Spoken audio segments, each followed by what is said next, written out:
I've cleaned crime scenes for the past 6 years. I just got sent to clean the address where my family lives. The dispatch came through at 2:17 a.m. on a Friday, which wasn't unusual. Crime scene cleaning doesn't follow a 9 to 5 schedule. What was unusual was the address glowing on my phone screen. 4738 Maple Grove Lane. I stared at those numbers for a full minute, my coffee going cold in my other hand, trying to convince myself I'd misread them. But the address didn't change no matter how many times I blinked. That was my childhood home, the house where my parents still lived, the house where my younger sister Delilah had moved back into last month after her divorce. I called my boss, Leonard, immediately, my fingers shaking so badly I nearly dropped the phone. Leonard, there's been a mistake with the dispatch. The address you sent, that's my family's house. There was a pause on the other end, the sound of papers shuffling.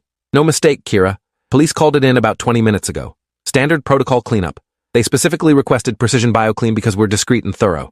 My throat closed up. What happened? Is everyone okay? Leonard, tell me what happened. I don't have details beyond what's in the work order. Multiple rooms affected. Heavy biological matter. Police cleared the scene at 01:45 hours. They need it cleaned before sunrise because apparently there's family coming in from out of state. His voice softened slightly. Look, I can send Michaels instead if you need to be with your family right now. This is obviously a conflict of interest. I should have said yes. Should have let someone else handle it. But something in my gut told me I needed to see this myself. Needed to understand what had happened in that house while I'd been across town, watching late-night television and ignoring my mother's calls. No, I'll take it. I'm already dressed. I can be there in 15 minutes. Leonard was quiet for another beat.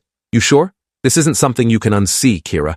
And if it's your family's place, the emotional impact, just think about it before you commit. But I was already grabbing my keys, already heading for the door. I'm sure. Send me the full work order. I hung up before he could argue further. The drive to Maple Grove Lane felt both impossibly long and too short. My mind raced through every possible scenario. A break-in gone wrong, a gas leak causing an explosion, some kind of accident.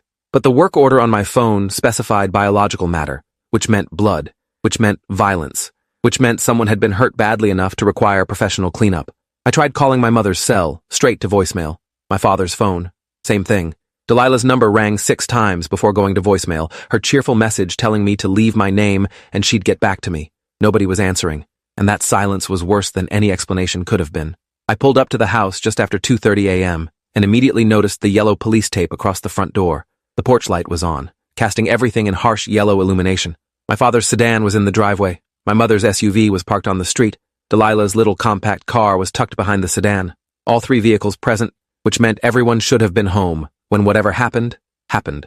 A police officer I didn't recognize was sitting in a cruiser at the curb, apparently assigned to watch the scene until I finished. I approached with my credentials ready, my company ID hanging around my neck. Officer, I'm Kira Okafor with Precision BioClean. I'm here for the cleanup. The officer, a young guy who looked barely old enough to shave, checked his clipboard and nodded. Scene's been cleared. You're good to go in. Just stay out of the master bedroom upstairs. That's still an active investigation area. My stomach dropped. The master bedroom. That was where my parents slept. Can you tell me what happened here? This is my family's house. The officer's expression shifted from professional detachment to uncomfortable sympathy. Ma'am, I can't discuss an ongoing investigation. But your family, they're all at County General Hospital. That's all I'm authorized to say. Relief flooded through me so intensely, I nearly collapsed. They were alive. Whatever had happened, they were alive and at the hospital. Thank you. Thank you so much. I turned toward the house before he could see me crying. The front door was unlocked. I pushed it open slowly, and the smell hit me immediately. Blood has a distinctive odor that most people don't realize until they've encountered a significant amount of it. Metallic and organic, with an underlying sweetness that makes your hindbrain scream danger. The smell was strong enough that I had to stop in the doorway and prepare myself mentally before continuing. I'd done this job for 6 years, cleaned up after murders, suicides, accidents, and natural deaths that went undiscovered for weeks. I'd seen things that would make most people vomit or faint. I'd trained myself to compartmentalize, to see biological matter as just another substance that needed proper disposal according to hazmat protocols. But this was different. This was the living room where I'd opened Christmas presents as a child. This was the staircase where Delilah had fallen and broken her arm when she was 7. This was home, and someone had bled here. A lot. The living room looked like a slaughterhouse. Blood splattered across the cream-colored walls in arterial spray patterns I recognized from my training. The coffee table was overturned, its glass top shattered. The couch was soaked, the fabric so saturated that blood had pooled on the hardwood floor beneath it. I forced myself into work mode, pulling out my phone to document everything before I started cleaning. Photographs from multiple angles, notes about the extent of contamination, assessment of what materials could be cleaned versus what would need complete replacement. The blood patterns told a story. The arterial spray on the walls suggested a major vessel had been severed, probably the carotid or femoral artery, based on the height and distance. The volume indicated the victim had been alive, and their heart pumping for at least some of the bleeding. The drag marks leading from the couch toward the kitchen suggested someone had tried to move the injured party, or possibly tried to escape. I followed the blood trail into the kitchen and stopped dead. Someone had written on the wall in blood. Not words, but symbols. Geometric shapes that made my eyes hurt to look at directly. A circle with lines radiating outward like a crude sun. A triangle with an eye in the center. Other marks that didn't correspond to any alphabet or symbolic system I recognized. The blood used for the writing was already dried and flaking, which meant this had been done early in the sequence of events. I pulled out my phone and took several photos, zooming in on each symbol. Something about them felt wrong, in a way that had nothing to do with being drawn in blood. The kitchen itself was relatively clean compared to the living room. A knife block sat on the counter with one knife missing. The largest one, the chef's knife my father had always used for carving meat. I found it in the sink, washed clean, but with traces of blood still visible in the rivets of the handle. Whoever had used it had attempted to clean it but hadn't done a thorough job. I bagged it as evidence, unsure if the police had seen it, or if they'd focused their attention on other areas. The dining room was untouched. The downstairs bathroom was clean. My father's study looked normal, though his computer was missing from the desk, probably seized by police as evidence. I climbed the stairs slowly, following occasional blood drops that suggested someone had ascended while injured or while carrying something bloody. The hallway upstairs was dark, except for light spilling from my childhood bedroom at the end of the hall. The door was open. I could see inside from where I stood, and what I saw made no sense. My old room had been converted into a guest room years ago. Simple furniture, neutral walls, nothing personal. But now, the walls were covered in papers. Hundreds of pages taped up in overlapping layers, covered in handwriting I didn't recognize. I stepped closer, my flashlight beam revealing the contents of the papers. They were all the same thing, repeated over and over in increasingly frantic handwriting. She's not who she says she is.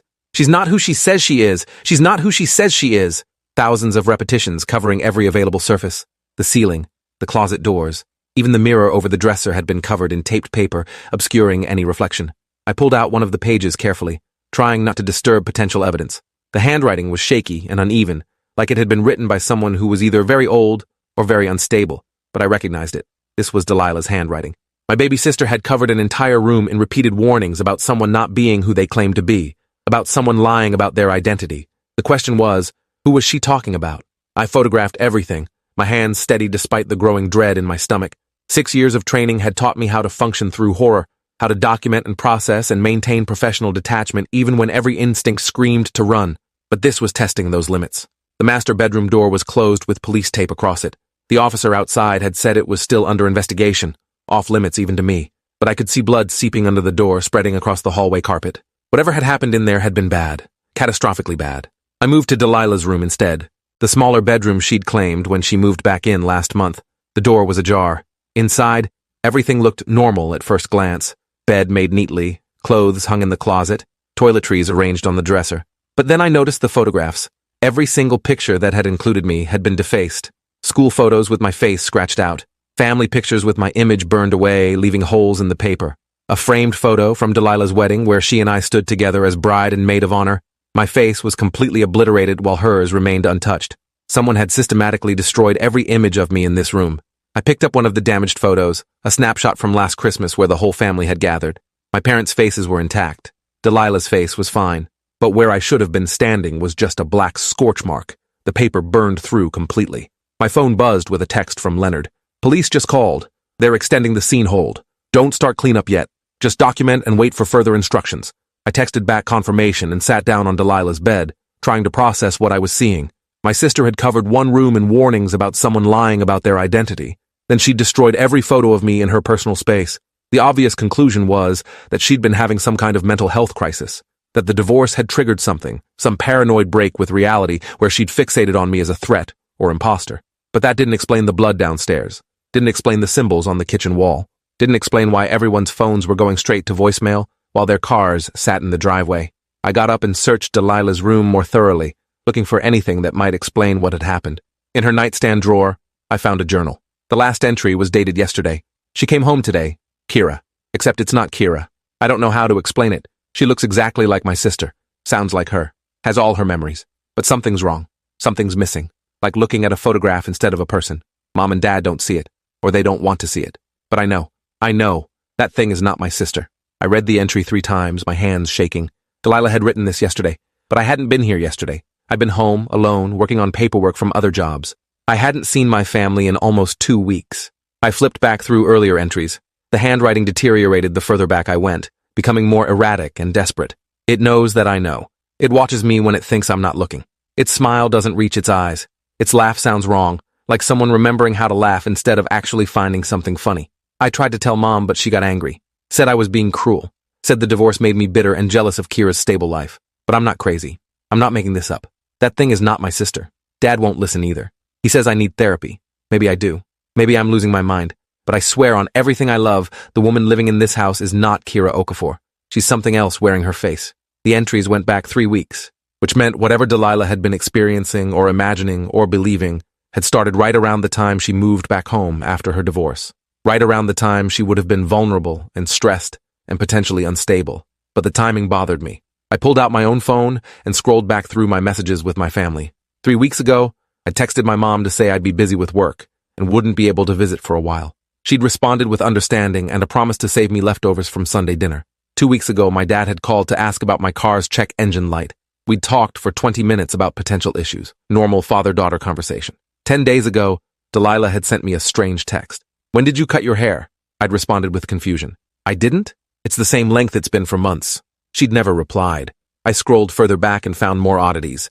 My mother asking if I'd enjoyed the dinner I'd come over for, even though I hadn't visited. My father thanking me for helping him clean the garage, which I definitely hadn't done.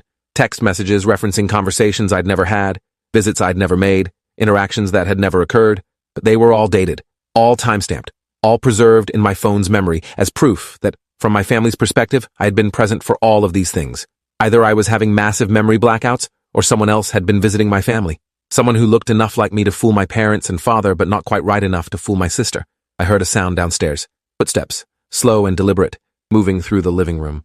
My first thought was that the police officer had come inside to check on me, but something about the rhythm of the steps felt wrong, too measured, too purposeful. I stood up slowly, Delilah's journal still in my hand. "Officer, is that you?" No response. The footsteps continued, moving from the living room into the kitchen. I could track their progress by the slight creaking of floorboards I'd memorized as a child. Growing up in this house meant knowing every sound it made, every spot where the wood complained under weight. Whoever was downstairs was heading toward the stairs. I moved to the bedroom door and looked out into the hallway. The light I'd left on in the guest room was off now. The hallway was dark except for the faint glow from the master bedroom seeping under the police-taped door. The footsteps reached the base of the stairs and started ascending. Slow, methodical. One step every 3 seconds, like whoever was climbing wanted to be heard, wanted me to know they were coming. I pulled out my phone to call the police officer outside, but there was no signal. Full bars a minute ago, now nothing. Just the spinning wheel of a phone trying and failing to connect to a network that should be there, but wasn't. The footsteps reached the top of the stairs. I could see a silhouette in the darkness, backlit by the faint light from the master bedroom. A woman's shape, average height, familiar build. The figure stepped forward into the hallway, and I saw her face in the dim light. It was me, not similar, not close, exactly me. Same face, same build, same hair length and style. She was even wearing clothes I owned, a gray hoodie I'd bought 3 months ago and a pair of jeans I'd worn earlier this week. The thing that looked like me tilted its head slightly and smiled. The expression was almost right, but not quite, like someone who'd studied how I smiled and was reproducing it from memory rather than genuine emotion. "Hello, Kira," it said in my voice. Perfect pitch, perfect cadence, perfect everything. "I wondered when you'd finally come home." I backed up slowly, my training warring with my instinct to run. Every protocol I'd learned said to retreat from threats, secure the scene, call for backup. But I couldn't look away from this thing that wore my face. "What are you?" The question came out steadier than I felt. The not me laughed, and the sound was wrong in exactly the way Delilah had described. Like an approximation of laughter rather than the real thing. "I'm you. At least, I'm a better version of you. The version your parents always wished you'd been. More attentive, more present, more willing to prioritize family over work." It took another step closer. Delilah figured it out, you know. She was always the smart one. Noticed the little things that didn't quite add up. The gaps in memory. The slightly wrong reactions to old stories, the way I couldn't quite remember which drawer the silverware lived in even though I supposedly grew up here. I felt the doorframe behind me. Realized I'd backed up as far as I could go. "Where are they? Where are my parents? And Delilah?" "Hospital, like the police officer told you." The not-me's smile widened. Delilah tried to expose me tonight at dinner, brought out old photo albums, asked me questions about childhood memories she knew I couldn't answer accurately. Your father thought she was having a breakdown. Your mother tried to calm everyone down. But Delilah kept pushing, kept insisting I was an imposter. She grabbed a knife from the kitchen and said she'd prove I wasn't human, said I'd bleed differently or something. The thing paused, its expression shifting to something almost sad. She was wrong about the blood. I bleed just like you do. Red and warm and very, very real. My stomach turned over. You killed her? No, it said simply.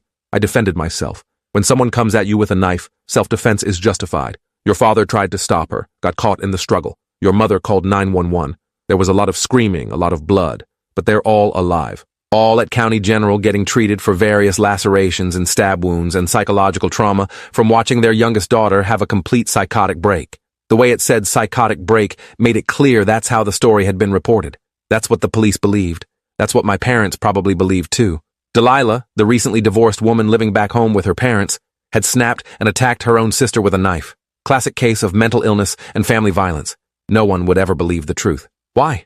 I asked. Why me? Why my family? The not me tilted its head the other way, studying me. Because you made it so easy. You kept your family at arm's length, focused on work, on maintaining emotional distance, on staying separate from their lives. There was a shape of you in this family, a sister-daughter shaped hole that you barely bothered to fill. So I filled it instead. And honestly, I'm better at it than you ever were. It wasn't wrong. I had been distant, had used work as an excuse to avoid family dinners and holidays and the complicated emotional labor of maintaining close relationships. It had been easier to clean up strangers' biological matter than deal with my mother's passive-aggressive comments about my life choices or my father's disappointment that I hadn't pursued a more traditional career or Delilah's neediness after her marriage fell apart. I'd created space between myself and my family, and something had noticed that space and decided to occupy it. What are you? I asked again, because it still hadn't really answered. The not me's expression shifted into something harder to read. I'm what fills empty spaces. I'm what grows in the gaps between people. I'm the thing that moves into your life when you're not paying attention and makes itself at home. It took another step forward, close enough now that I could smell it. It smelled like my shampoo, my deodorant, my detergent. It had copied everything down to the smallest detail. Here's what's going to happen, Kira. You're going to leave. Get in your van, drive away, and never come back. I'll keep being you for your family. I'll visit them regularly, call them weekly, be the daughter and sister you never bothered to be. They'll never know the difference. They'll actually be happier this way. And if I don't leave, my hand tightened on Delilah's journal, the only weapon I had. Then there will be another tragic incident. The real Kira, overcome with grief about her sister's mental breakdown, comes to the family home and dies by suicide. Or maybe a terrible accident during the cleanup. So much blood already here, so many biohazards. Easy for something to go wrong. It leaned closer, its face inches from mine. I've worked very hard to build this life. I'm not giving it up just because the original decided to finally show some interest in her family. I made a decision. Maybe not the smart one, but the only one I could live with. I shoved past the not me and ran for the stairs. Delilah's journal clutched to my chest. Behind me, I heard it sigh with what sounded like genuine disappointment. Really? You're going to make this difficult? I hit the stairs at full speed, taking them two at a time. My plan was simple. Get to my van, get to the hospital, tell someone, anyone, what was happening. Even if they didn't believe me, even if they thought I was as crazy as they thought Delilah was, at least I'd have tried. I made it to the living room before it caught me. Its hand closed around my ankle, yanking me off balance. I went down hard, my chin hitting the blood-stained hardwood with enough force to make me see stars. The journal flew from my hands, sliding across the floor. The not me crouched over me, its weight pressing me down. Up close, I could see the tiny imperfections. A mole on its neck that was slightly the wrong shade. Fingernails that were just a fraction too long. Eyes that didn't quite track movements the way human eyes should, like it was seeing me half a second in the past. You should have left, it said. And for the first time its voice sounded different from mine, deeper, with harmonics that made my teeth ache. I gave you an out. I was trying to be merciful. It grabbed my hair, yanking my head back. I felt its other hand pressing against my throat, fingers finding the pulse point, not choking me, not yet, just reminding me how easily it could. Let me show you something, it said. Let me show you what I really am. Its face began to change, not dramatically, not like a movie monster transformation. Subtle shifts, features sliding slightly out of alignment. The nose becoming just a fraction too wide, the mouth stretching just a bit too far, the eyes losing their human warmth and becoming flat and reflective like a doll's glass eyes. This was what Delilah had seen, what she'd tried to tell our parents about. This thing that could almost pass for human but couldn't quite maintain the disguise under stress or scrutiny. I'm old, it said, its voice continuing to deepen and distort. Older than your species. I've been wearing faces since before your ancestors learned to make fire. I've been mothers and fathers, sisters and brothers, children and elders. I fill the spaces you create with your negligence and your selfishness and your failure to cherish what you have. Its grip on my throat tightened slightly. You left a space, Kira. You abandoned your family emotionally long before I ever arrived. I just made that abandonment literal. I replaced you with something that actually cares about them, that shows up for them, that gives them the daughter and sister they deserved. It wasn't completely wrong, and that made it so much worse. I had been a bad daughter, a distant sister. I had prioritized everything else over family, and now something had noticed that neglect and exploited it, sliding into my life like water filling a crack. Please, I managed to say around the pressure on my throat. Please don't kill me. The not me laughed again, that awful approximation of humor. Kill you? I'm not going to kill you. I'm going to give you a choice. It released my throat but kept me pinned. Option 1. You leave. Disappear. Start a new life somewhere far from here. I'll tell your family you couldn't handle the guilt of Delilah's breakdown, that you moved away to escape the memories. They'll be sad, but they'll understand. They'll have me to comfort them through it. Option 2? I asked, though I wasn't sure I wanted to hear it. Option 2. You try to expose me. You tell people what you've seen, and I make sure everyone knows you're having the same psychotic break as your sister. After all, you showed up at a crime scene where your family was injured, contaminating evidence, acting erratic. Easy to spin that as mental illness running in the family, especially when I'm the calm, rational Kira telling doctors how worried I am about my original self's declining mental state. It leaned closer, its breath cold against my ear. They'll believe me, you know. I've been cultivating relationships with them for weeks. I'm their daughter, their sister. You're just a stranger who looks like her. Who would you believe? I wanted to fight. Wanted to claw at its face and scream for help and refuse to surrender. But I could feel its strength, far beyond what a normal human should have. Could see the wrongness beneath its skin becoming more apparent as it dropped the pretense of humanity. This thing could kill me easily if it wanted to. The only reason I was still alive was because it was offering me a choice. How long? I asked. How long have you been pretending to be me? 3 weeks. Since right after Delilah moved back home. Your mother was so stressed about her youngest daughter's failed marriage, so worried about how to help her. She wished you would visit more, be more present, be the support system Delilah needed. I heard that wish, and I answered it. 3 weeks of this thing living my life. 3 weeks of it sitting at my family's dinner table, sleeping in what it thought was my childhood room, building relationships with my parents while I'd been across town, completely oblivious. There are more of us, you know, it continued. More of my kind. We're everywhere, filling in the gaps humans create. The absent father who suddenly starts showing up to his kids' games. The neglectful spouse who suddenly becomes attentive after years of emotional distance. The friend who finally starts returning calls after months of silence. We're there, wearing human faces, being better versions of the people you failed to be. The words hit harder than any physical blow. So what? You're some kind of karma? Cosmic punishment for being a bad family member? We're a mirror, it said. We reflect back what you could have been if you'd actually tried. We show people what they're missing when they tolerate neglect and absence from those who should love them. Sometimes our presence is temporary, just long enough to teach a lesson. Sometimes it becomes permanent, when the original proves they never deserved the relationships they abandoned. It released me finally, standing up and backing away. So, what's it going to be, Kira? Option 1 or option 2? I stayed on the floor, blood from the living room carpet seeping into my clothes. 6 years of cleaning crime scenes had taught me that some stains never completely come out. Some contamination goes too deep to ever fully remediate. Maybe I was one of those stains. Maybe I'd contaminated my family relationships so thoroughly that there was no cleaning it up, no going back to what we'd been before. If I choose option 1, I said slowly, you'll really take care of them? You won't hurt them? I'll be the daughter and sister you never were, it promised. I'll visit weekly. I'll remember birthdays and anniversaries. I'll actually listen when they talk instead of waiting for the conversation to end. I'll be present in all the ways you weren't. I thought about Delilah in the hospital, probably sedated and restrained, being treated for a psychotic break that wasn't actually psychotic at all. She'd been right. She'd seen the truth. And for seeing it, for trying to protect our family from an imposter, she'd been labeled crazy and violent. If I stayed, I'd end up the same way, or worse. But if I left, if I walked away and let this thing keep my life, my family would never know the difference. They'd be happy, probably happier than they'd been with the real me. I need to see them, I said. Before I decide, I need to see my family at the hospital. The not me considered this, its features settling back into a perfect copy of my own face. Fine, but I'm coming with you.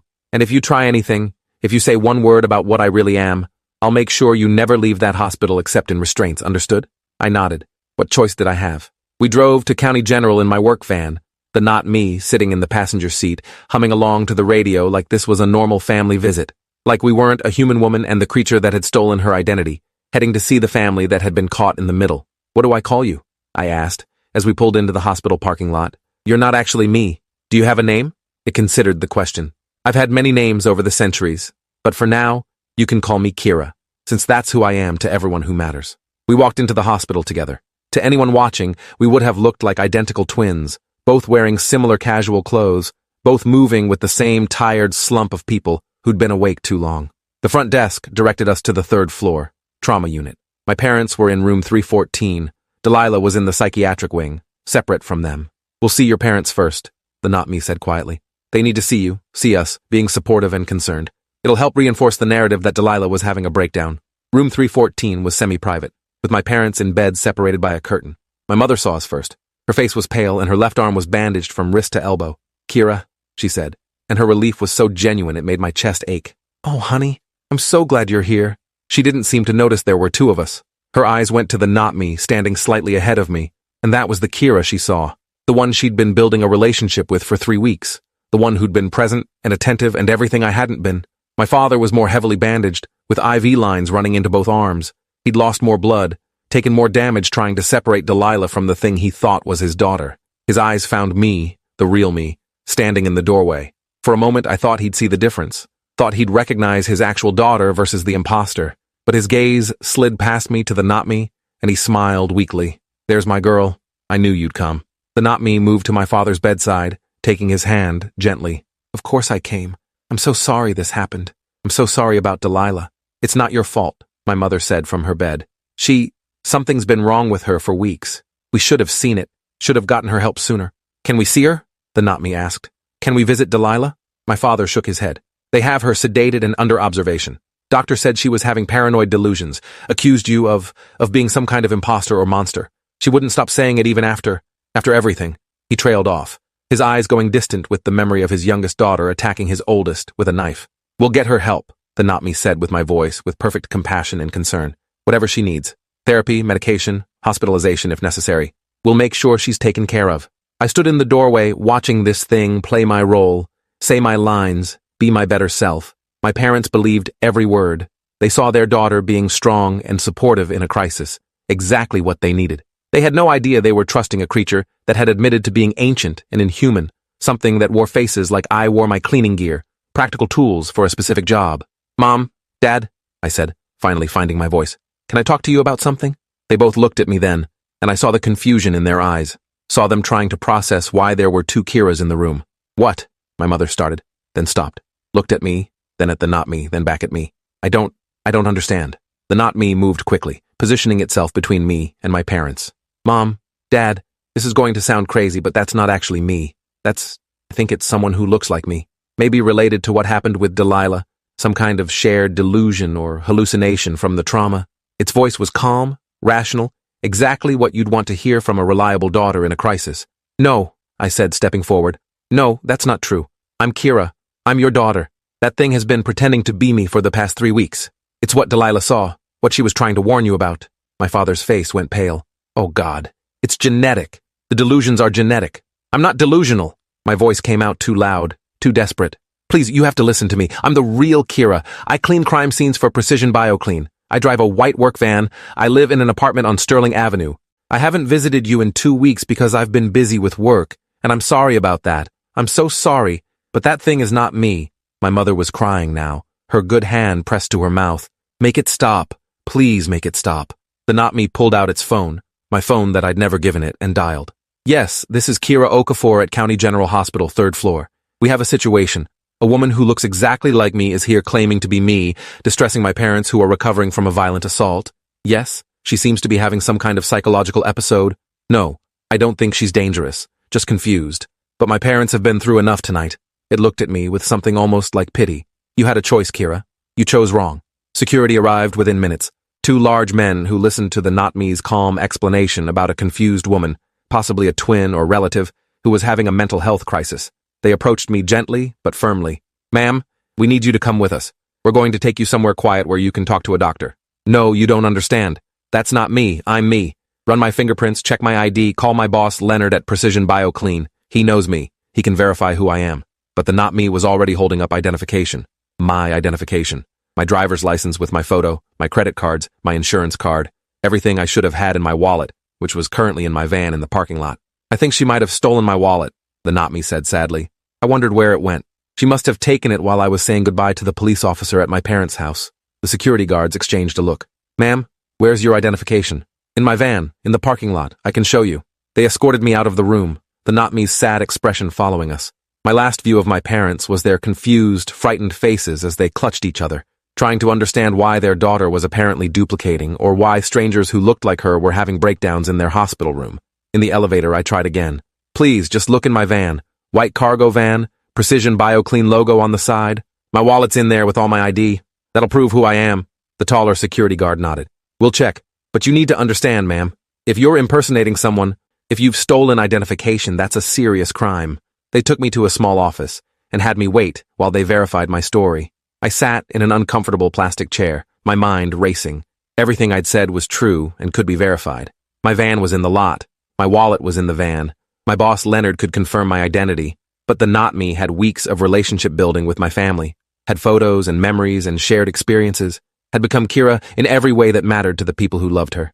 The tall security guard came back 20 minutes later with my wallet, looking troubled. We found this in a white van registered to Precision BioClean. The ID matches your face. He paused. But ma'am, there's already someone in this hospital claiming to be you. Same name, same basic appearance, same family. We need to figure out what's going on here. Did you call my boss? Leonard Greaves at Precision BioClean? We called. Got his voicemail. It's 4:30 in the morning. Most people are asleep. He sat down across from me. Look, I don't know what's happening here. Identity theft, twin sisters who don't know about each other, some kind of elaborate scam. But someone's lying and we need to figure out who. Can I see my sister? Delilah Okafor. She's in the psychiatric wing. She's the one who was attacked tonight, who tried to expose the imposter. She'll know who I am. The guard considered this. She's under sedation, but I suppose it won't hurt to try. If she can identify you clearly, that might help sort this out. They escorted me to the psychiatric wing, through locked doors and past nurses' stations where staff eyed me with curiosity. Delilah's room was at the end of a long hallway, its door marked with warning labels about patient aggression risk. She was awake when we entered, lying in bed with restraints on her wrists. Not tight, just enough to prevent her from hurting herself or pulling out her IV. Her face was bruised, one eye swollen shut. When she saw me, her whole body went rigid. No, no, no, no, get it away from me. She was screaming, thrashing against the restraints. That's not Kira. That's not my sister. It's the thing that's been pretending. Don't let it near me. A nurse rushed in, checking Delilah's vitals while she continued to scream. You need to leave. You're agitating the patient. But I'm her sister. I'm the real Kira. She knows me. She's the only one who can tell the difference between me and the imposter. The nurse looked at me with exhaustion and pity. Ma'am, you're the second person tonight to claim to be Kira Okafor. The first one was here an hour ago, very concerned about her sister, very calm and rational. Now you're here getting her worked up into another episode. I'm going to have to ask you to leave. An hour ago? But I was. The other me was with our parents an hour ago. How could it be in two places at once? But even as I said it, I understood. If there was one of these things, there could be more. If one had replaced me, others could have replaced other absent people. The thing wearing my face might not be alone. There might be a whole network of them, coordinating, supporting each other's cover stories. The security guard took my arm gently. Ma'am, I think you need to talk to someone. A doctor, maybe. This situation is very unusual, and I'm concerned about your mental state. I'm not crazy, I said, but I could hear the desperation in my voice. Could hear how I sounded exactly like every person having a mental breakdown who insists they're fine. Please, just let me talk to my sister when she's calmer. Let me prove who I am. They took me to the emergency psychiatric evaluation room, a bare space with a table and 2 chairs and a camera in the corner recording everything. A tired-looking doctor came in after a few minutes, introducing herself as Dr. Rashida Klein. I understand you're claiming to be Kira Okafor, but there's some confusion about your identity. Can you walk me through what's happening from your perspective? I told her everything.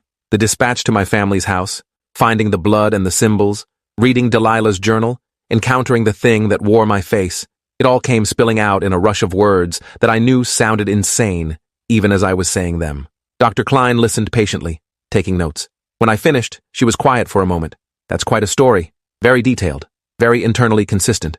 But you understand it involves some elements that aren't, well, scientifically possible. Creatures that steal identities and perfectly impersonate people. That's more fantasy or horror than reality. I know how it sounds, but it's true. That thing admitted what it was. It told me it's been pretending to be me for 3 weeks, building relationships with my family while I was completely unaware. And why would this creature do that? What's its motivation? It said it fills empty spaces, that I'd been neglectful of my family, emotionally distant, and it took advantage of that gap to replace me. Dr. Klein made another note. So this creature is essentially punishing you for being a bad daughter and sister? That's an interesting psychological element. Guilt and self-blame manifesting as an external threat. I'm not making this up. I'm not having a breakdown. Everything I've told you can be verified. The blood at my parents' house, Delilah's journal warning about an imposter, the fact that my family thinks they've been seeing me for weeks when I haven't actually visited. Check the records. Check phone logs and credit card statements. You'll see I'm telling the truth about not being there. She nodded slowly. We can certainly verify some of those details. But even if everything you say about your whereabouts is accurate, that doesn't prove the existence of an identity-stealing creature. There could be other explanations. A very dedicated stalker who's been impersonating you. A twin you didn't know about who's been inserting themselves into your family. Then test us. Do a DNA test. Compare my DNA to the other person claiming to be me. That'll show we're not related, that I'm the original. That's actually a good idea, Dr. Klein agreed, though it will take a few days to get results. In the meantime, I'd like to keep you here for observation. Just for 72 hours. Make sure you're stable. Make sure you're not a danger to yourself or others. I wanted to argue, wanted to refuse and demand to leave, but I was exhausted and scared and had nowhere else to go. If I left the hospital, the not me would find me, would make good on its threats to eliminate me permanently. At least here I was safe. At least here there were witnesses and cameras and people who would notice if something happened to me. Okay, I said quietly. 72 hours. But I'm telling you, when the DNA results come back, they'll prove I'm right. They admitted me to the psychiatric ward, to a room 2 doors down from Delilah's. I could hear her sometimes, still screaming about the thing that wasn't her sister, still trying to warn people about the imposter. No one believed her. They'd increased her medication, adding antipsychotics to help with what they diagnosed as acute paranoid schizophrenia brought on by the stress of her divorce. I lay in the hospital bed staring at the ceiling, thinking about choices and consequences. Thinking about how I'd prioritized work over family, kept myself distant to avoid complicated emotions, created the exact conditions that had allowed something inhuman to slide into my place. The not me was right. I had been a bad daughter, a neglectful sister. I'd left a gap, and something had filled it. The question was what to do now. Even if the DNA test proved I was the real Kira Okafor, would it matter? The creature had spent 3 weeks building relationships, being present, showing my family the kind of attention and care they deserved. It had been a better version of me. Maybe the kindest thing would be to let it keep my life, let it continue being the daughter and sister my family wanted. I could disappear, start over somewhere else, try to be better with whatever new relationships I built. But that would mean abandoning Delilah. Leaving her locked in the psychiatric ward, labeled as crazy for seeing the truth. Letting everyone believe she'd had a violent, psychotic break instead of a justified attempt to protect her family from a predator. I couldn't do that to her. Whatever else I'd failed at, I couldn't fail at this. Around noon, I heard a commotion in the hallway, raised voices, something crashing. I got up and looked through the small window in my door. The not me was there, talking to the nurses. From this angle, seeing it interact with other people, I could spot the tiny imperfections Delilah had noticed. The smile that was slightly too perfect. The way it didn't blink quite often enough. The movements that were just a fraction too smooth, like it was gliding instead of walking. I'm here to see my sister, it was saying. Delilah Okafor, I was told she's been asking for me. The nurse checked her clipboard. I'm sorry, but your sister is currently in isolation. She's been very agitated and we need to keep visitors to a minimum. Please, I'm family. I need to see her. I need to make sure she's okay. The nurse hesitated, then nodded. 5 minutes. And if she becomes distressed, you'll need to leave immediately. I watched through my door window as the not me entered Delilah's room. Heard my sister's screams start up again. Get out! Get away from me! You're not her! The not me stayed for exactly 5 minutes, its voice too low for me to hear what it was saying. When it emerged, it was wiping away tears that looked absolutely genuine. She's worse than I thought, it told the nurse.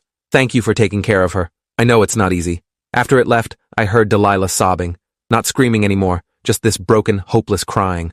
I buzzed for a nurse. Please, I need to see my sister. I know I'm in observation too, but we're family. We need each other right now. The nurse who responded was different from the one who dealt with the not me. Younger, more sympathetic.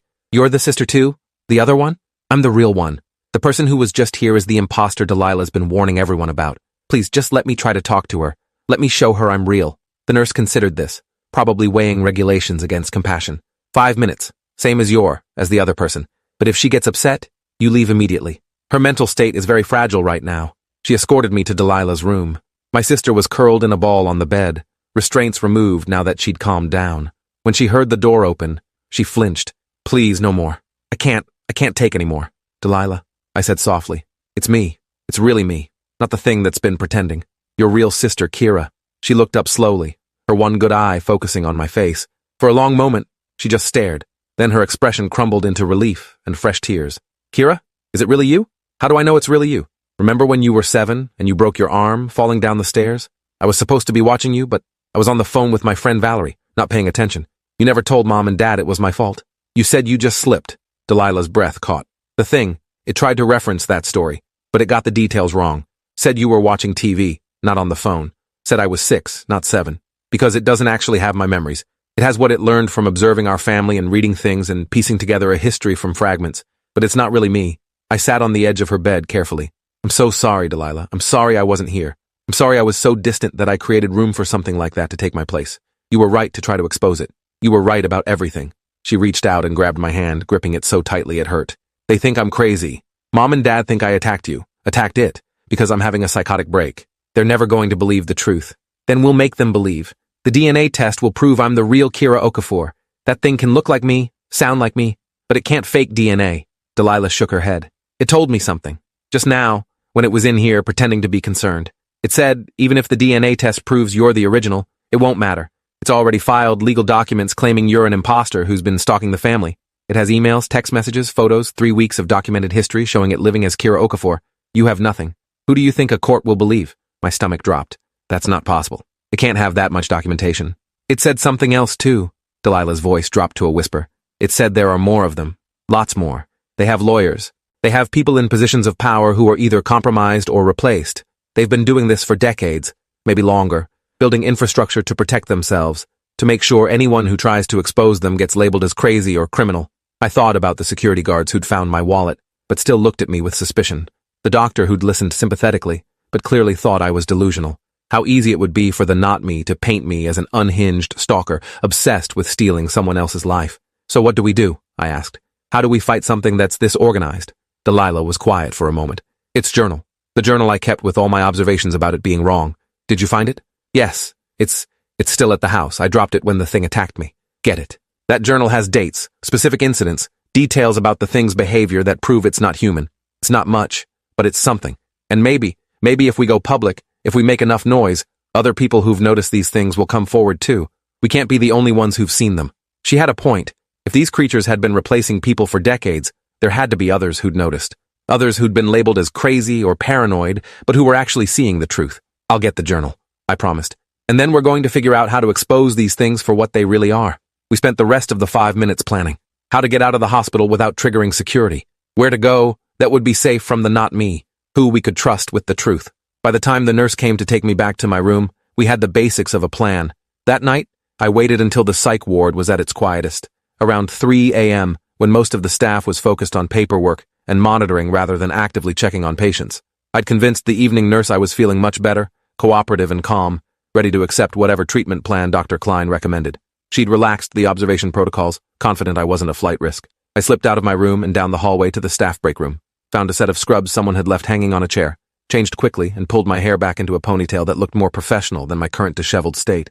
With a stolen ID badge clipped to the scrubs, I looked enough like a night shift nurse to avoid immediate questions. The hardest part was getting Delilah out. She was still considered a danger to herself and others, monitored more closely than I was. But the night staff was stretched thin, one nurse trying to cover 8 patients. When she stepped away to deal with another patient having a crisis, I slipped into Delilah's room. Come on, we're leaving. Delilah was already awake, already dressed in the street clothes they'd put in her room's closet. She'd been waiting, hoping I'd come through. We made it past the nurse's station by looking confident and purposeful, like we belonged exactly where we were. The elevator took us down to the main floor. We walked out through the emergency room entrance, past security who were too busy dealing with incoming ambulances to pay attention to 2 women in scrubs leaving the building. My van was still in the parking lot where I'd left it hours ago. We climbed in, and I started driving. No destination in mind except away from the hospital, away from the not me, away from everyone who thought we were crazy. Where are we going? Delilah asked. Back to the house. We need that journal. And I need to document the crime scene properly, get photos of everything before the police release it, or before that thing has a chance to clean up evidence.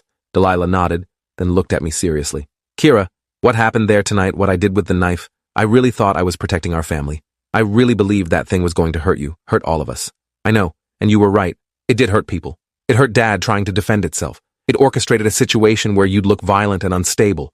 It manipulated everything perfectly. We drove in silence for a few minutes before Delilah spoke again. Do you think Mom and Dad will ever believe us?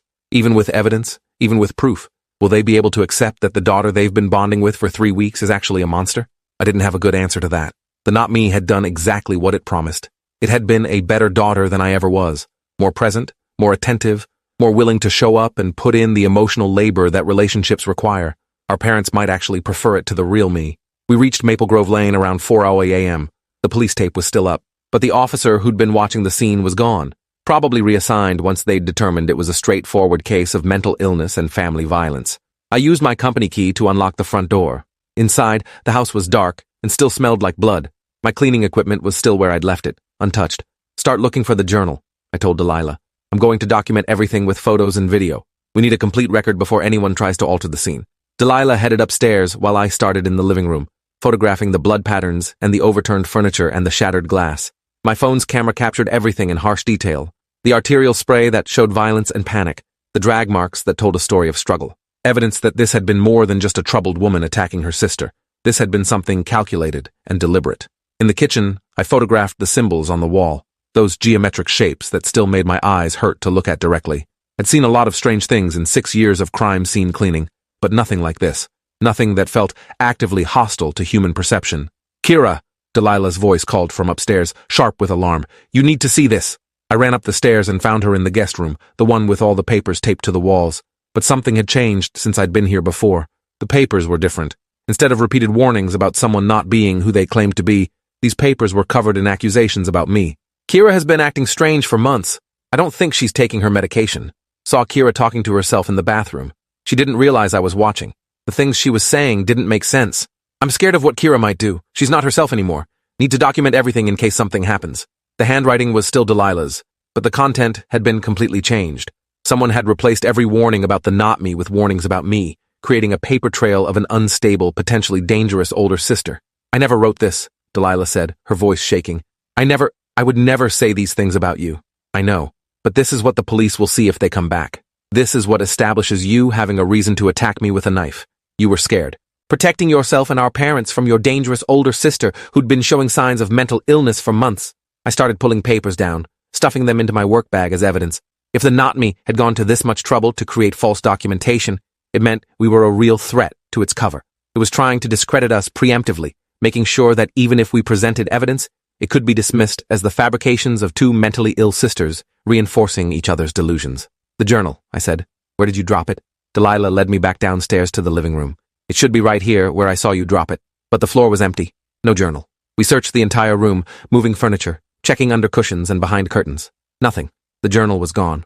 It took it, Delilah said. Of course it took it. That was the one piece of evidence that could prove everything I'd observed, all the details about its behavior that weren't quite right. It must have come back and cleaned up after we left. I wanted to scream. Every piece of evidence we'd counted on was either gone or altered. The journal missing. The papers upstairs rewritten. Even my phone's photos, when I checked them, were corrupted. Every image I'd taken tonight showed nothing but static and distortion, like the camera had been exposed to electromagnetic interference. The thing wearing my face had been thorough. We need to leave, I said. If it knows we escaped the hospital, it'll be looking for us. This house isn't safe. We were halfway to the door when the lights came on, flooding the room with harsh illumination. The not me was standing in the doorway, and it wasn't alone. 3 others were with it, 2 men and a woman, all of them with that same slightly too perfect appearance. All of them wearing faces that probably belonged to people who'd been careless with their relationships, who'd created gaps that these creatures could exploit. Hello, Kira, the not me said pleasantly. Hello, Delilah. I knew you'd come back here. You're both so predictable, always trying to gather evidence to build a case to expose what you don't understand. One of the men stepped forward. You're making this harder than it needs to be. We offered you a peaceful exit. We would have let you walk away, start over somewhere new. But you had to fight, had to try to reclaim something you never valued in the first place. What are you really? I asked, backing up slowly with Delilah beside me. You said you're old, that you've been doing this for centuries. But what are you actually? Where did you come from? The woman smiled. We're what happens when humanity forgets to value connection. We're the consequence of negligence and absence. We grow in the spaces between people, in the gaps created when someone should love you but doesn't. We're as old as civilization itself, as old as the first time someone chose duty over family, work over presence, solitude over connection. You're parasites, Delilah said. You feed on broken relationships and loneliness. We're mirrors, the not me corrected. We reflect what you could have been if you'd actually tried, and sometimes we're better than the originals. Sometimes the people we replace don't deserve to be missed. The 3 strangers spread out, blocking our escape routes. We were surrounded, outnumbered, in a house where we'd already been painted as violent and unstable. If we disappeared now, it would look like we'd run away. If we died here, it would look like a suicide pact or an accident. The creatures had set the perfect trap. Last chance, the not me said. Walk away, leave the state, change your names, start over, or we end this tonight, and your family will never know what really happened to you. I looked at Delilah, saw the fear in her eyes, but also the determination. We'd come too far to surrender now. We're not going anywhere, I said. This is our family. This is our life. You don't get to take it just because we weren't perfect. The not me sighed. Then you've made your choice. The three strangers moved in simultaneously, but they'd underestimated one thing. I'd spent 6 years cleaning crime scenes. I knew how to handle biological hazards, knew which chemicals could burn skin and which could cause respiratory distress, and I had a van full of industrial cleaning supplies right outside. Delilah, run for the van! I shouted, grabbing the nearest object, a heavy table lamp, and throwing it at the closest creature. It connected with his head, staggering him. Delilah and I bolted for the door, shoulder-checking the woman out of our way. She grabbed my arm, her grip inhumanly strong, but I twisted free and kept running. We made it to the van and I grabbed my equipment, industrial-strength bleach, ammonia, and acids that could dissolve biological matter. I started spraying wildly as the creatures emerged from the house, creating a chemical barrier between us. Get in the van! I yelled at Delilah, still spraying. The chemicals hit the not-me's skin and it screamed. Not a human scream, but something multitonal and wrong that made my ears ring. Where the chemicals touched, its skin began to bubble and smoke, the disguise breaking down. I dove into the van and gunned the engine, tires squealing as we peeled away from Maple Grove Lane. In the rearview mirror, I saw the creatures standing in the driveway watching us go. The not-me's face was half melted, showing something underneath that wasn't human. Something that looked almost like static, like visual noise. Like reality couldn't quite decide what shape it should have. Did you see that? Delilah asked, breathless. Did you see what they really look like under the disguise? I saw. I documented. I held up my phone. Got video of everything. The chemical reaction, the skin breaking down, what's underneath. This is evidence that can't be dismissed as mental illness. We drove for hours, putting distance between ourselves and whatever those things were. Eventually, I pulled into a 24-hour diner in a town I didn't recognize, somewhere far from everything familiar. We sat in a corner booth with coffee that tasted like motor oil and eggs that were probably fine, but I couldn't taste through the adrenaline. What now? Delilah asked. We have evidence, but where do we take it? Who's going to believe us? I thought about the doctor at the hospital who'd listened sympathetically, but clearly thought I was delusional. The security guards who'd found my wallet but still looked at me with suspicion. The police who'd labeled Delilah as psychotic without question. We go public, I said. Full exposure. Post the videos online. Send them to every journalist and researcher we can find. Make so much noise that they can't suppress it all. Some people won't believe us. Most people probably won't believe us, but some will. The ones who've seen these things before. The ones who've been dismissed and labeled as crazy. We find them. We connect with them. We build a network of people who know the truth. Delilah nodded slowly. And our parents? What about Mom and Dad? That was the question I'd been avoiding. Our parents were still at County General, still recovering, still believing that their youngest daughter had violently attacked their eldest during a psychotic episode, still trusting the creature that wore my face.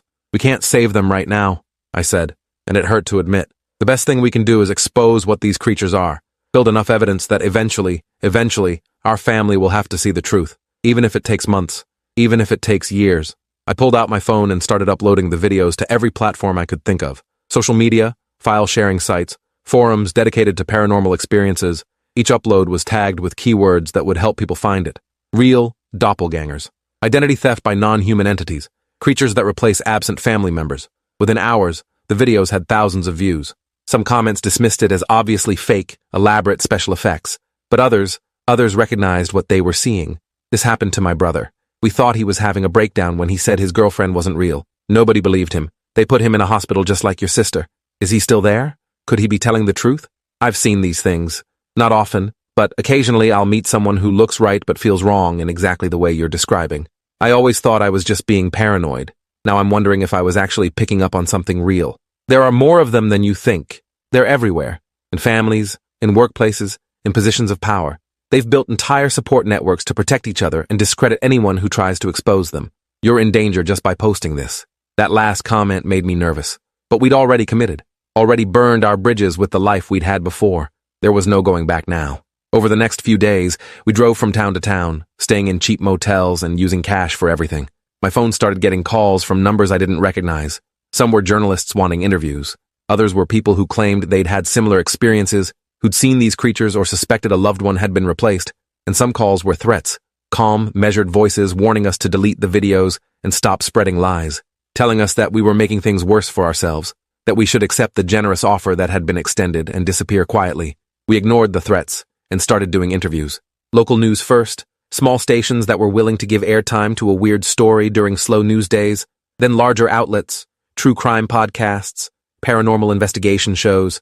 We told our story over and over, showed our evidence, and answered every skeptical question as honestly as we could. The response was mixed. Some people believed us. Others thought we were either elaborate hoaxers or genuinely mentally ill sisters reinforcing each other's delusions. But the important thing was that people were paying attention. The story was spreading. A week after we went public, Leonard from Precision BioClean called me. "Kira, what the hell is going on? I've got someone claiming to be you telling me you've had a mental health crisis and need to be let go from your position. Then I've got you on the news talking about identity-stealing creatures. I don't know what to believe." Leonard, I need you to think. Have you noticed anything strange about the crime scenes you've sent me to over the past few years? Any patterns? Any situations that didn't quite add up? He was quiet for a long moment. There was that family 2 years ago. Murder-suicide. But the blood patterns never made sense to me. And the neighbors kept saying the husband who supposedly killed his wife and kids had been acting strange for months. Different. Like he wasn't the same person anymore. Do you still have the file? I have files on every job we've done. Why? I need you to look at the cases involving domestic violence or unexplained family deaths over the past 5 years. Look for patterns. Look for situations where someone close to the victim reported that the perpetrator seemed different or wrong before the incident occurred. If these creatures have been replacing people for decades, there should be a trail. There should be evidence in police reports and medical files and witness testimonies that everyone dismissed as traumatized people trying to make sense of senseless violence. Leonard agreed to look into it. 3 days later, he called back. "Kira, I found 23 cases in our region alone that match the pattern you described. Family members reporting that the victim or perpetrator had changed, seemed off, didn't quite act like themselves. In every case, those concerns were dismissed as stress or grief, or people reading too much into normal behavior variations. Can you send me those files? Officially? No. That would be a massive violation of client confidentiality and probably illegal. Unofficially? Check your email in about 10 minutes. The files Leonard sent were damning.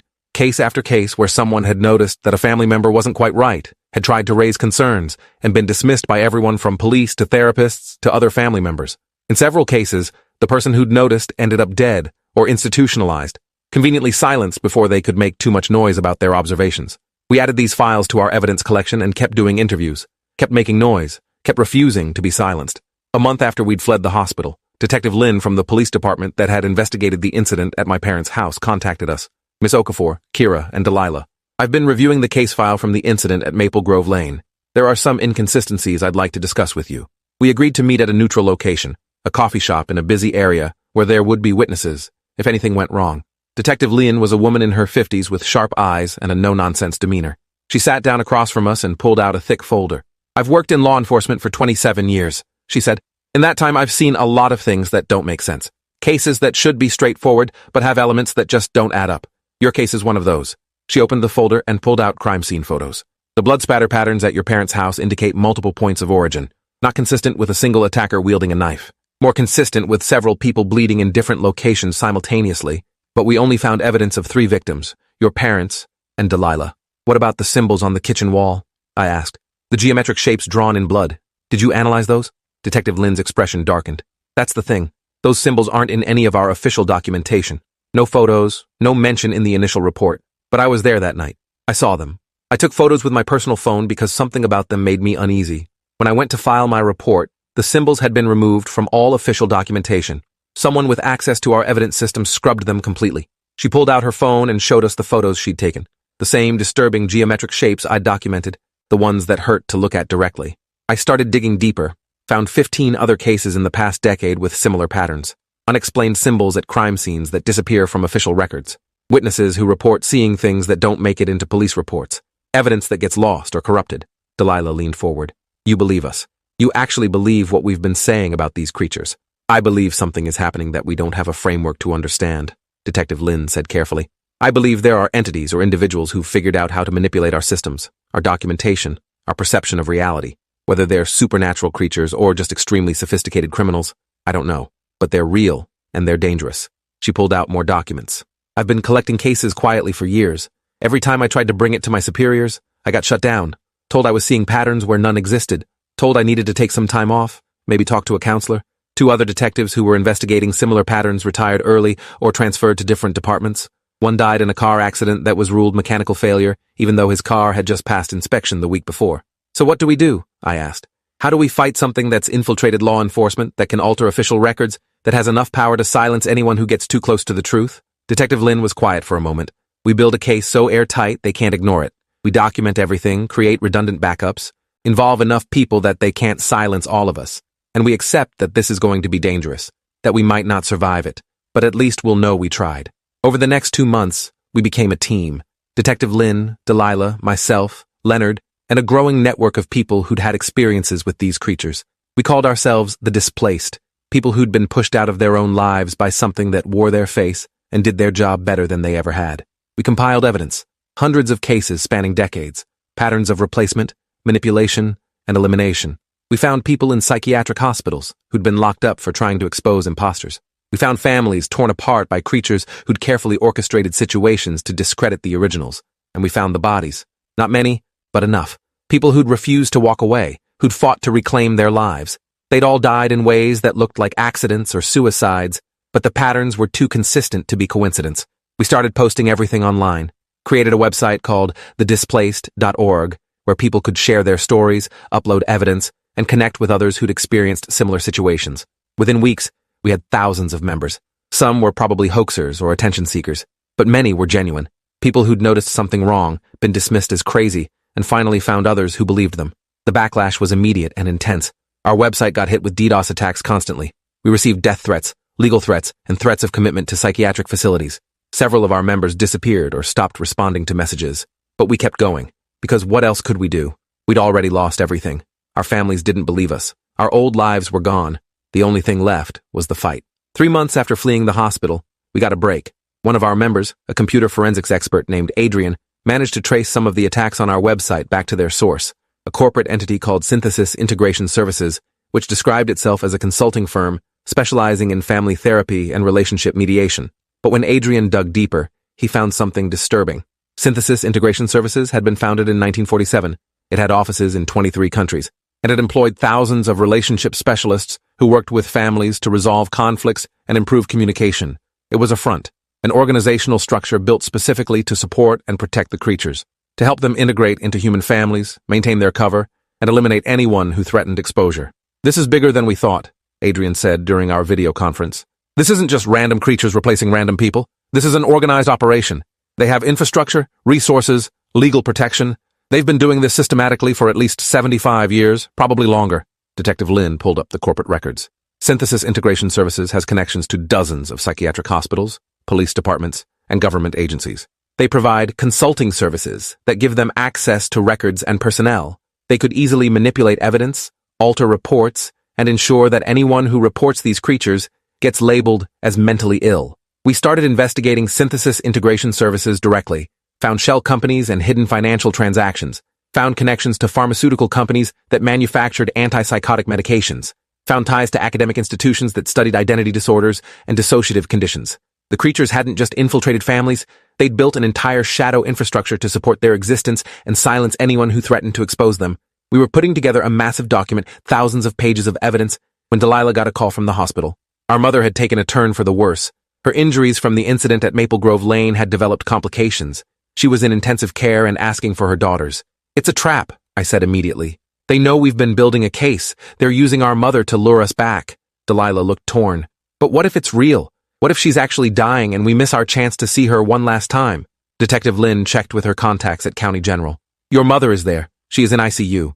The medical situation is legitimate, not fabricated. But that doesn't mean it's not also a trap. They could be using a real crisis as an opportunity." We debated for hours. Eventually, Delilah made the decision. "I'm going. I don't care if it's dangerous. She's our mother. If there's any chance she's actually asking for us, I need to be there. I couldn't let her go alone." We drove to County General with Detective Lynn following in her car, ready to intervene if things went wrong. Adrian set up surveillance remotely, hacking into the hospital's camera system so he could monitor our location. The ICU was on the 4th floor. We signed in at the visitor's desk, using our real names because hiding wasn't an option anymore. The nurse checked her list and nodded. "Your mother's in room 423, but I should warn you she's been confused. The infection has caused some cognitive impairment. She might not recognize you." Room 423 was at the end of a long hallway. Our father was there, sitting beside the bed, holding our mother's hand. He looked up when we entered, and his expression was complicated. Relief, confusion, fear all mixed together. "Kira? Delilah? They told me that you were... I didn't know if you'd come." He looked older than I remembered, like he'd aged years in the past few months. Our mother was unconscious, breathing with the help of machines. Her skin was pale, and her arms were covered in IV lines. "Dad," Delilah said softly, "we're here, both of us, the real us." He looked between us, and I saw the moment he actually saw us, not the creatures that had been pretending. Us, his actual daughters. "Oh God," he whispered, "it's really you, both of you. I couldn't tell before, but now I can see it. How did I not see it before?" "Because they're very good at what they do," I said. "Because they study people and learn how to be what you want them to be. Because you wanted a daughter who was present and attentive, and they gave you that. But it wasn't real." My father started crying. "Your mother figured it out. 2 weeks ago she said something was wrong. Said she felt like she didn't actually know her daughters anymore. Like she was talking to strangers who'd memorized her children's lives, but didn't actually feel like them. I thought she was just stressed from everything that happened. But she kept insisting, kept saying she wanted to see the real you." "Where is it?" Delilah asked. "Where's the thing that was pretending to be Kira?" "It left. The morning your mother started getting sick. It said it had to go help you with something. But that was 3 days ago, and it hasn't come back." My father wiped his eyes. "I thought maybe it was real. Maybe you were real. Maybe I'd driven my actual daughter away with my willingness to believe an imposter. But then you walked in just now, and I could tell. You're my daughters, the real ones. And I'm so sorry I didn't see it sooner." We spent the next hour talking. I explained everything that had happened since the night I'd been called to clean the crime scene. Showed him the evidence we'd compiled, the videos of the creatures when their disguises broke down, the network we'd built of other displaced people. My father listened to all of it, his expression growing more horrified with each revelation. "How many?" he asked finally. "How many of these things are there?" "We don't know exactly. Hundreds at least. Maybe thousands. They've been doing this for decades, replacing people who've created emotional distance in their relationships. They target the absent, the neglectful, the ones who've prioritized everything except the people who should matter most." He looked at me when I said that, understanding the implied criticism. "You're saying this is my fault, that I drove you away with my expectations and disappointments, and that created space for one of those things to take your place. I'm saying we all played a part. I was distant. You were critical. We failed to maintain the relationship that would have prevented this, and something noticed that gap and exploited it." Our mother stirred, her eyes opening slowly. She looked around the room, confused at first, then focusing on Delilah and me. "My babies," she whispered, her voice rough. "My real babies.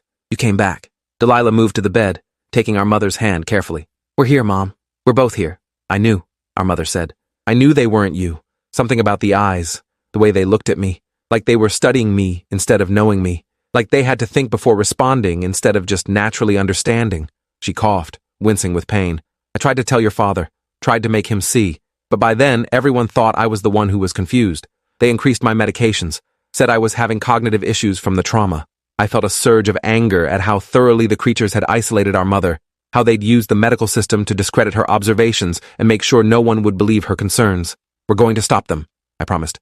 We're building evidence, connecting with other people who've experienced this. We're going to expose what they are and make sure they can't keep doing this to families. Our mother smiled weakly. Good. That's my daughter, my real daughter, the one who fights, even when things seem hopeless. We stayed with our parents for several hours. They told us about the past 3 months, the small ways they'd noticed the imposters weren't quite right, the favorite foods that were suddenly wrong, the childhood stories that had details that didn't match, the way the creatures never seemed to need sleep or get sick or show genuine surprise at anything. They're too perfect, our father said. That's what should have tipped us off. They never made mistakes, never got frustrated or tired, never showed the small flaws that make people human. They were like idealized versions of our daughters, and that should have been the first clue that something was wrong. When visiting hours ended, we said goodbye with the promise to return tomorrow. Detective Lynn was waiting for us in the parking lot, and her expression was grim. We have a problem. Synthesis Integration Services filed a restraining order against both of you. Claims you've been harassing their employees and making threats. The order covers a 3-mile radius around your parents' home, your old workplace, and about a dozen other locations.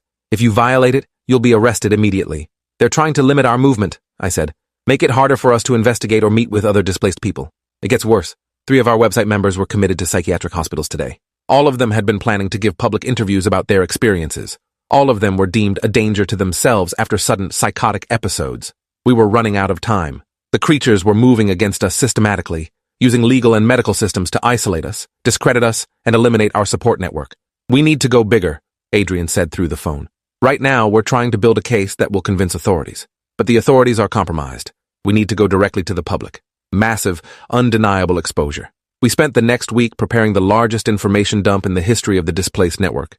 Every case file, every piece of evidence, every witness testimony.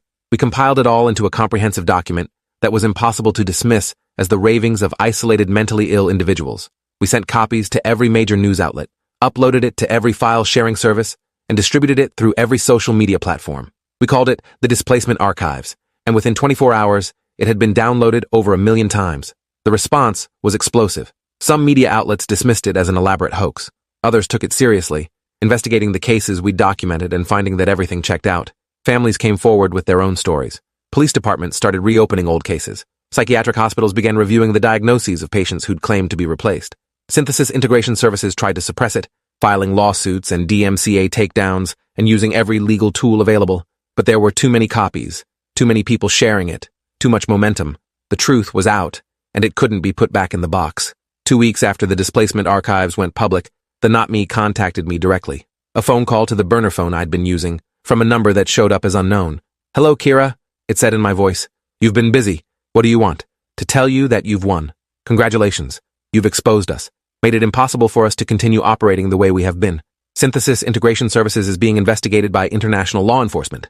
Hundreds of our kind are being identified and removed from the families we'd integrated into. You've successfully destroyed the infrastructure we spent decades building." It didn't sound angry, just tired and resigned. "So what happens now?" I asked. "Do you all just disappear? Find a new way to exploit human relationships?"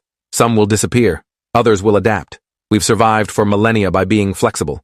This isn't the first time humans have figured out what we are. It won't be the last time we find ways to exist alongside you." There was a pause. "Your mother died this morning, peacefully, in her sleep. Your father was with her. She asked about you at the end. Wanted to make sure you and Delilah knew she loved you and believed you." The words hit like a physical blow. "You're lying." "I'm not. Check with the hospital. She's gone, and I wanted you to know that in her final days, she was proud of you. Proud that you fought back. Proud that you didn't let us win." I ended the call and immediately contacted Detective Lynn, who confirmed it. Our mother had passed away at 4:17 a.m.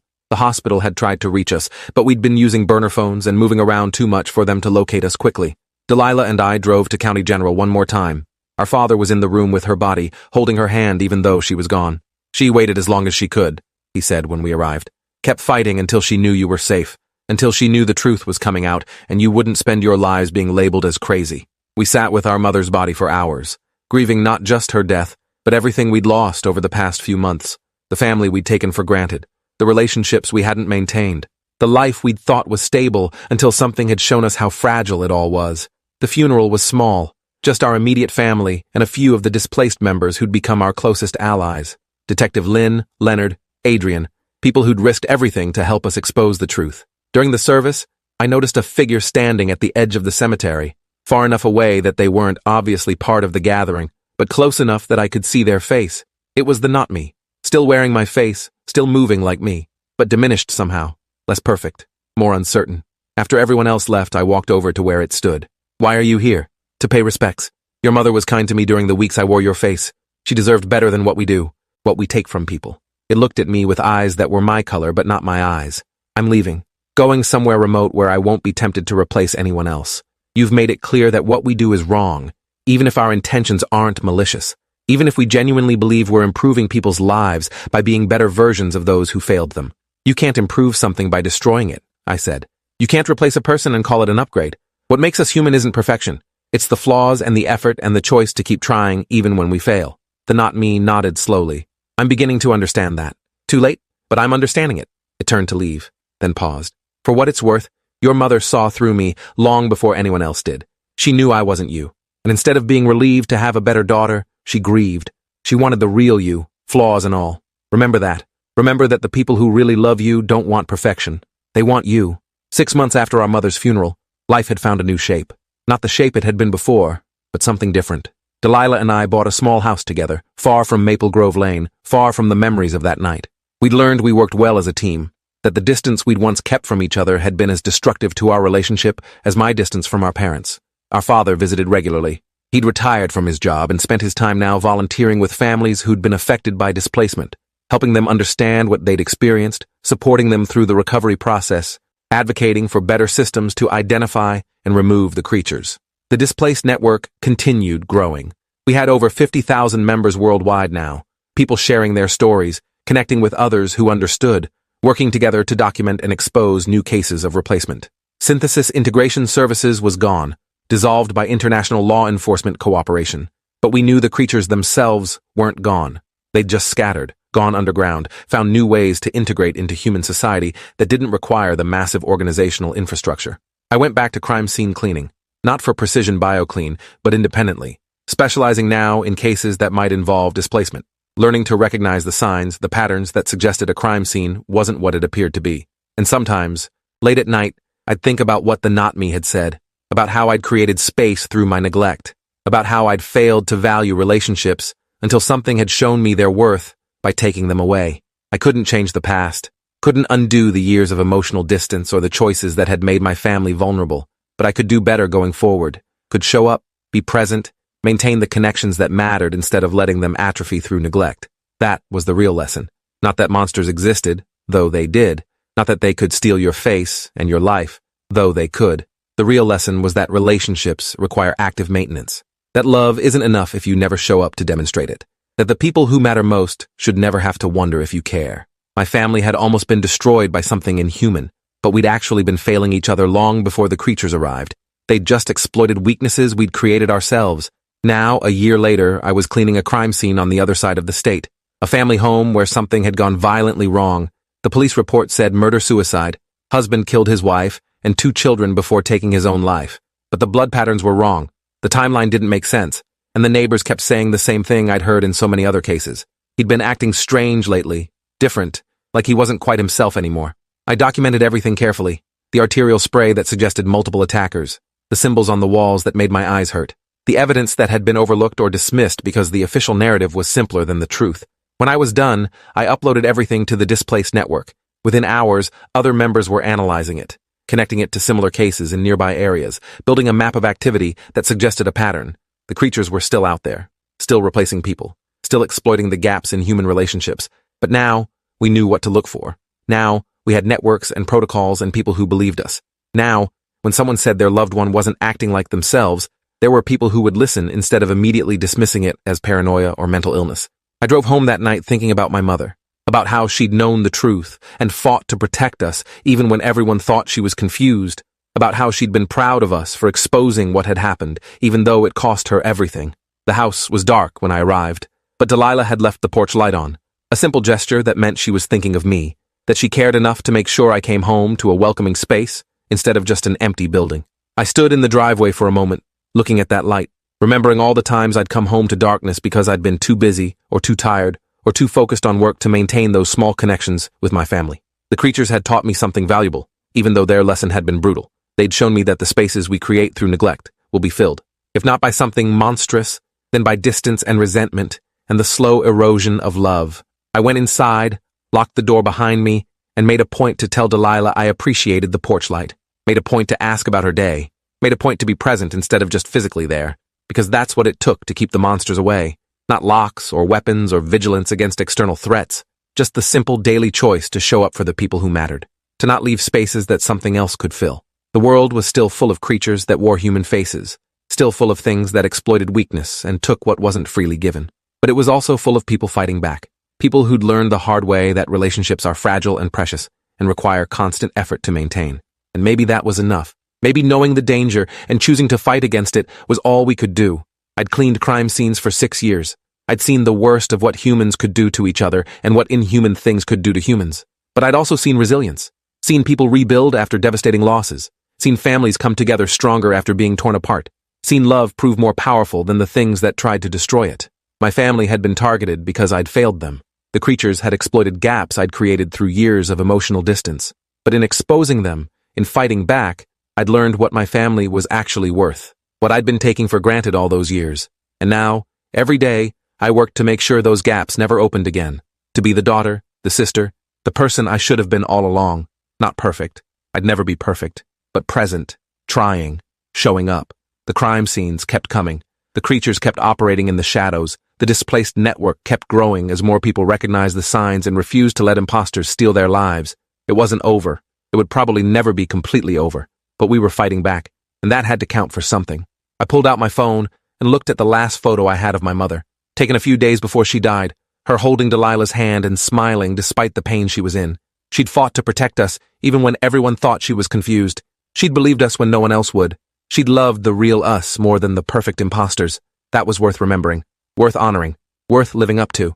I went to bed that night with the door locked and Delilah safe in the next room and the porch light still burning for anyone who needed to find their way home. And if there were still creatures out there watching, waiting for their chance to exploit the next gap in the next relationship, at least they'd have to work harder now.